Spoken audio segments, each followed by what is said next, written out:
You know how you can tell you're living in a completely unserious clown world? When the only thing anybody wants to talk about for 2 whole days is Kanye West in a leather gimp mask telling Alex Jones that he sparkly hearts Adolf Hitler. I am embarrassed to have even spoken that sentence out loud, frankly, but I guess this is the world we have been given, so we might as well try and live in it the best we can. And I'll tell you the first two words that popped into my head yesterday when the whole world started clutching its collective pearls over this nonsense. Joaquin Phoenix. Because do you remember what he and Casey Affleck were up to back in 2010 when Joaquin Phoenix spent an entire year and a half acting like a bushy, bearded, sunglass wearing psychopath claiming he had retired from acting and was pursuing a new career as a hip hop artist? Term used loosely, when he was running around all the late night shows, Letterman, Leno, and so on, acting for all the world like a man who was having a very public mental breakdown, and nearly everybody just accepted that the whole thing was on the level. Even Sean P. Diddy Puff Daddy Combs got taken in by it. He got talked into agreeing to produce and promote Joaquin's rap album. He listens to these demo tapes, these 3 songs that Phoenix and Affleck had put together where I will freely admit they did a pretty good job of straddling the line between, wow, this is incredibly bad music, and, I don't know, maybe this guy's really so off his rocker that he's actually serious. And you can tell by the look on Sean P. Diddy Puff Daddy Combs' face that he is internally struggling with the same conundrum. So he asks him straight up, he says, "Come on now, are you serious with this?"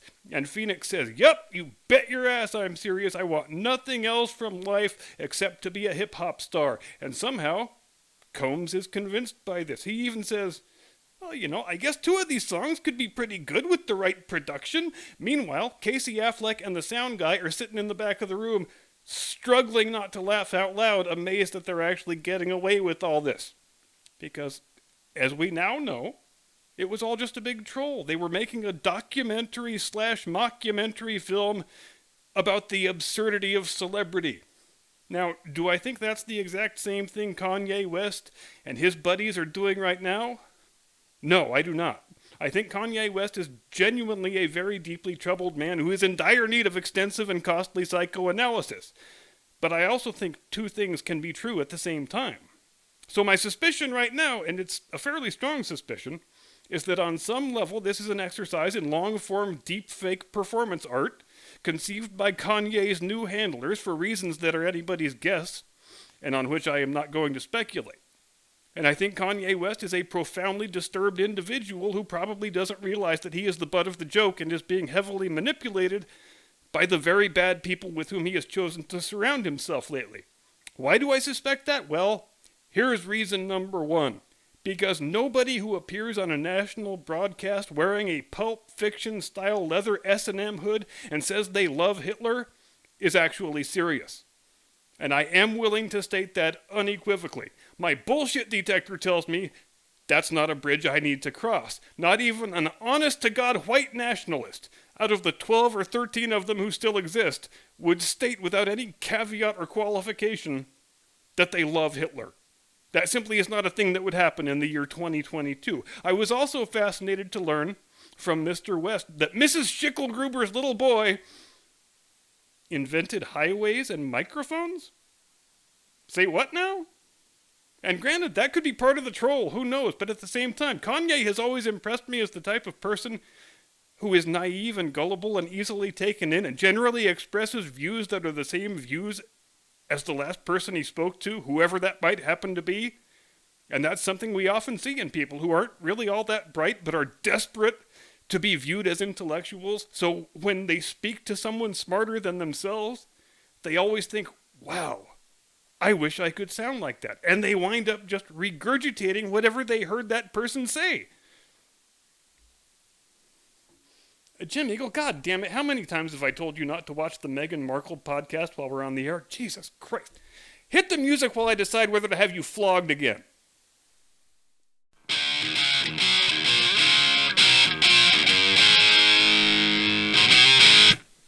From high atop the battlements of Castle Curmudgeon, where I always had faith I could get to 300 episodes before 300 subscribers, good evening, Mr. and Mrs. America, and all ships at sea. Welcome to the program. Happy Friday.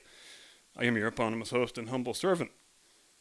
And I want to ask a simple question tonight. Sometimes we don't ask the simple questions often enough, and our public discourse suffers for it, and by extension, the society at large suffers for it.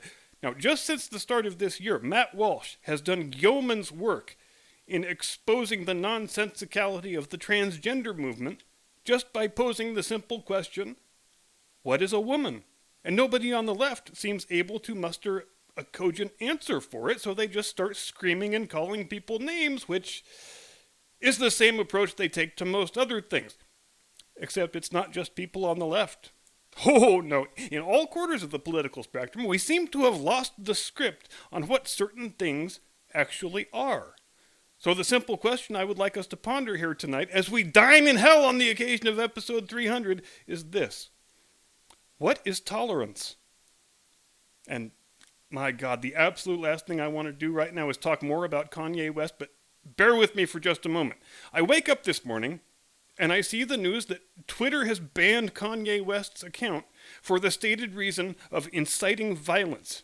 I thought this sounded strange because I don't recall him saying anything that fit that description. And the only thing to which the article made reference was that he had posted some picture of a swastika melded with a Star of David or something or other, which is not, by any definition, an exhortation to violence. Is it dumb? Sure. Is it offensive? Sure. Is it in incredibly poor taste? Sure. But an incitement to violence, it absolutely is not. An incitement to violence is, I want you to go harm such and such person, or I want you to go burn down such and such building. There has to be some sort of direct exhortation to violent criminality in order for that threshold to be reached. And so, quite innocently, I scrolled down to the bottom of the article and quickly typed a comment, which was 5 words long, in which I asked the question, where did he incite violence? I wasn't asking the question rhetorically, but rather out of genuine curiosity. I thought maybe he had said something that was an incitement to violence, and I had missed it, and maybe somebody could fill me in. Oh, but that's not what happened. A completely different thing happened, actually, one which caught me quite by surprise, since I was posting in a forum that is mostly frequented by conservatives and libertarians who fancy themselves supporters of free speech and defenders of an open exchange of opposing views. So I post the question, and within a matter of moments, I have got self-styled conservative free speech advocates, like half a dozen of them, coming out of the woodwork, either outright calling me a Nazi or asking me why I love Nazis so much. And if you notice any bruising on my face tonight, it's because at that moment I double face-palmed harder than a person has ever double face-palmed before. So hard that the coach pulled me off the field, sent me into the little blue tent to undergo the league concussion protocols. At this point, I indulged one of my more regrettable personal habits by trying to engage with a couple of these people and to understand what it was about my innocent 5-word question that warranted my being proclaimed a card-carrying, jack-booted, goose-stepping National Socialist. I was then informed that if you questioned the claim that posting a picture of a partial Hakenkreuz means you are trying to incite violence against practitioners of Judaism, then obviously you're either a Nazi or a Nazi sympathizer, or Nazi adjacent, to use the currently fashionable parlance, which I didn't do, but never mind that. I was then further informed that if you say or even imply that bad people with reprehensible ideas should enjoy the same free speech rights as everybody else, well, the only possible explanation for that stance is that you agree with the reprehensible ideas that are being expressed, which I also didn't do, but never mind that. Now, at this point, I felt it was only reasonable to ask my self-appointed inquisitors if they realized they were engaged in the exact same sort of idiotic fallacy mongering that was used as the main justification for disappearing Donald Trump from the internet when he was still the sitting duly elected president of the United States. Because they were. There is no discernible difference. When you start going down the road of, well, your words could potentially inspire some hypothetical person to engage in some theoretical act of violence, There isn't some magical intellectual vacuum where you can only apply that argument to people and things you happen to dislike. No, if you agree with Kanye West being thrown off Twitter for posting a picture of a half swastika, then you agree with Donald Trump being thrown off Twitter for saying, let's peacefully make our way to the Capitol and see that our voices are heard. You cannot have it both ways. Unless, of course, you're fine with being a ridiculous hypocrite with an incoherent set of views about the world, which, who knows, maybe these people are. I had to go to work, so I didn't have time to hang around and ask. But here's where tolerance comes into play, and here's a news flash. Tolerance is not supposed to be easy. It's not supposed to be convenient. It's supposed to be hard. There's no version of tolerance and no version of free speech where you can permit all the things you like and agree with and silence all the bad, offensive things that you don't. So what I effectively had this morning was a dog pile of intolerant people attacking me for being intolerant. And I should take a moment here to reiterate that I did not state or imply any sort of value judgment on anything. I asked a 5-word question in good faith because I was curious to know the answer. And that was all it took for a bunch of ostensibly conservative free speech advocates to declare me the bastard love child of Ernst Kaltenbrunner and Otto Skorzeny. So it seems like as a society we are in rather desperate need of a refresher on what free speech actually is and how tolerance actually works. Which brings us to Drag Queen Story Hour. I think I talked last week about my impressions of having watched a video of one of these things where nobody really looks like they're having a good time, except the adult male sex perverts who get to put on makeup and wigs and women's clothes and spend the afternoon rubbing up against little kids. I think I mentioned how the moms in the room mostly looked pretty bewildered and not entirely comfortable with what was taking place. And pro tip, you are watching your kid get molested by pedophiles. You damn well should feel uncomfortable about that. But they all just sort of dutifully sat there and watched the whole thing play out. Now, since then, I have had an opportunity to watch a different such video. And these videos, they really should be required viewing for anybody who thinks in the abstract that they support this crap. Except this video contained some brief interview clips with some of the moms, taken as they were exiting the building at the end of the pedophile groomer child molester show. 3 women.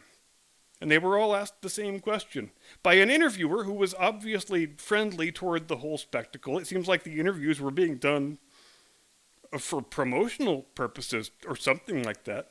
And the question was this: why do you think it was important to bring your kid to Drag Queen Story Hour? And each woman did the same thing people always do when they are asked a question and they don't have a good answer. They fumbled and stammered and looked at the ground and fidgeted nervously and did some fake awkward laughter, but they all wound up arriving at different versions of the same answer. Well, we have to do this to show our kids how to be, drum roll please, tolerant. And here we have a classic example of people getting tolerance completely fucking wrong. These women have been fed such a warped, bastardized definition of what tolerance is. They've actually been convinced they have to submit their small children to being publicly molested by men in dresses in order to show that they're somehow not bigoted or transphobic or whichever meaningless epithet you prefer. If you went up to one of these women and said something perfectly reasonable like, "I am creeped out by men who wear dresses in public," they would waste no time in proclaiming you guilty of the crime of intolerance.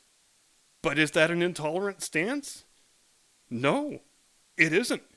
You can be weirded out by men in dresses and still be a tolerant person. You can disapprove of homosexuality. You can say so publicly and still be a tolerant person. You can say, "I think people who emigrate to this country should learn to speak English," and still be a tolerant person. It only becomes intolerance when you try to ban men from wearing dresses, which I'd probably be fine with, but moving on, or to ban public expressions of same-sex affection, or to deprive people of public services based on their inability to speak English.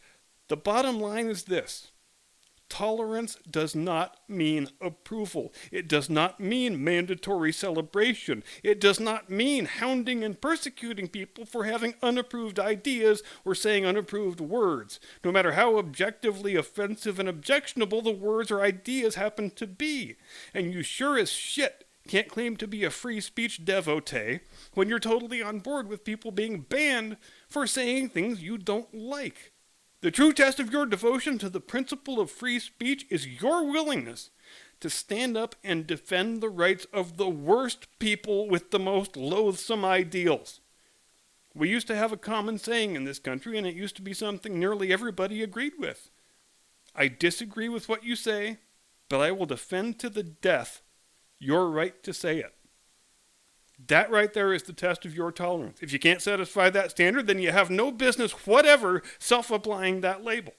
If you're cool with Kanye getting slapped with an inciting violence ban over a stupid picture of a half Swazi, then congratulations, you have just failed the tolerance test.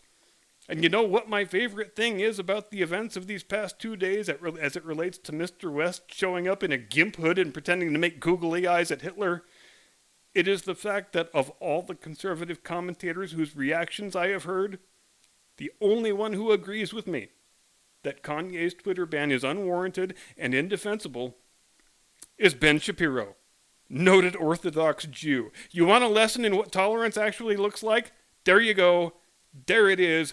Please feel free to take notes for future reference. And my second favorite thing about this incident is the bizarre inversion of reality whereby Alex Jones became, for a couple of fleeting hours, the calm, sensible guy in the room who was visibly disturbed by the stark raving madness that he was witnessing. And yes, I suppose there is some possibility that he was in on the whole thing. That has to be said in the interest of fairness, since it wouldn't be the first time that he took a bit of pre-scripted performance art and tried to pass it off as legitimate journalistic inquiry. But having said that, if it was all a setup and he was in on it, well, he did a pretty damn good job of pretending to be shocked. And of course, there is another bigger, more serious problem that arises when you get into the habit of silencing and deplatforming people just for having misguided, abhorrent views about the world. It has the unintended effect of insulating the bad ideas from reasonable scrutiny. It makes the bad ideas just more credible and more powerful when they could have been easily discredited through a free and open exchange of views. And it gives the bad people who think the ideas the ability to portray themselves as victims and martyrs. It gives them the ability to say, well, if I'm not right, why are they silencing me? Also, Elon Musk, if you're watching tonight, please stop calling yourself a free speech absolutist. First of all, you are not one. Second of all, it's a stupid-ass label for anybody to self-apply anyway. Free speech absolutism is indistinguishable from anarchy. There should be, there always have been reasonable restrictions on what people may say and not say, and they work perfectly well for social media platforms too. Here you go. Don't promote violent criminality, don't dox anybody, don't post pornography. There you go. 10 words. That's all the terms of service you need. Beyond that, if people are exposed to things they don't wish to see, there is an amazing device called the block button, and it works wonders. It enables you to live in any sort of online ideological echo chamber you wish to inhabit. And that's it from me. I hope the next 300 episodes are as invigorating as the first 300. Thanks very much indeed for watching. Have a delightful, pleasant, edifying weekend. Stay tuned for a possible Sunday live stream. Do not comply. Get off my lawn.